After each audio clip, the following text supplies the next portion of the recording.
This is the Mahabharata podcast, episode 3, A Fishy Beginning.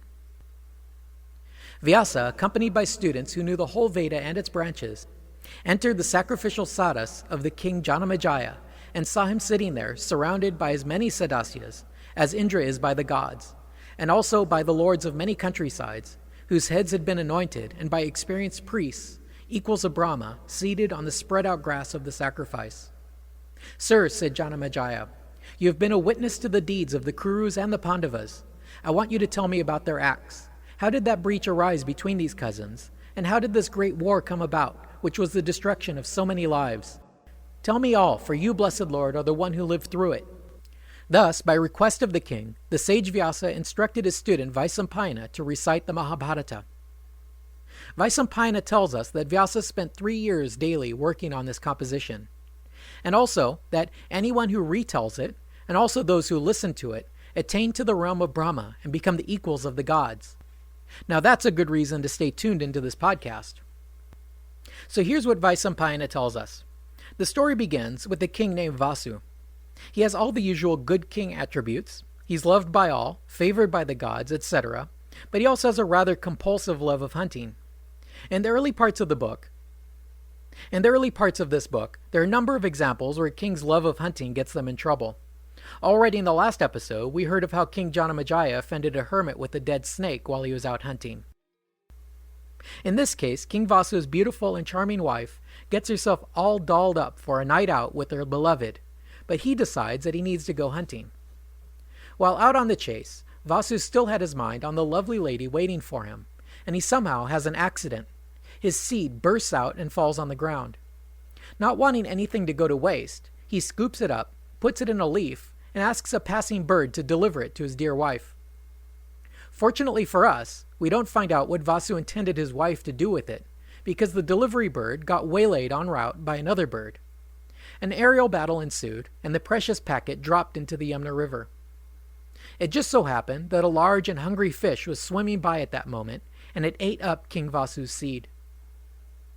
10 months later, a fisherman caught this fish, opened up its belly, and found a pair of twins, a boy and a girl.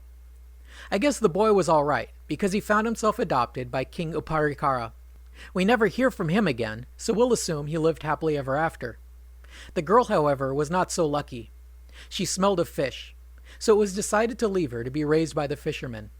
This girl's name was Satyavati, and other than her peculiar odor, she had beauty and character and every virtue.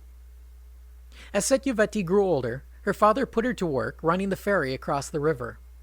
One day, while ferrying pilgrims across the river, she picked up the sage Parasara, who immediately wanted to make love to her. Ever practical, the girl pointed out that they were in the middle of a river with holy men lining the banks. Undaunted, the sage called up a thick fog to provide cover. Since there was no longer a danger of the sage being shamed by the act, Satyavati told him that she was a virgin, and what would this act do to her reputation? But our lusty sage had an answer for this too. When he was done with the act, he told her, she would still be a virgin. He also granted her a wish. So she asked him to change her fishiness to fragrance, which he did. From then on, she had the scent of flowers and could be smelled a mile away. Satyavati conceived a child, and on the same day gave birth to a son, none other than the author of this story, the sage Vyasa himself, fully grown. The boy got up, stood before his mother, and told her he was going to be an ascetic. As he set out to depart, he told her, "When you think of me, I shall appear to you and will be at your service." Vyasa's full name is Krishna Dvaipayana Veda Vyasa. He is the first of 4 characters to be called Krishna in this story, and they say that he was so called because he was very dark complexioned. Krishna means black. I believe Dvaipayana is the name of the island on which he was conceived, and Veda Vyasa means divider of the Vedas. Vyasa is known to have been the sage who took the original Veda and divided it into the 4 holy books that we have today.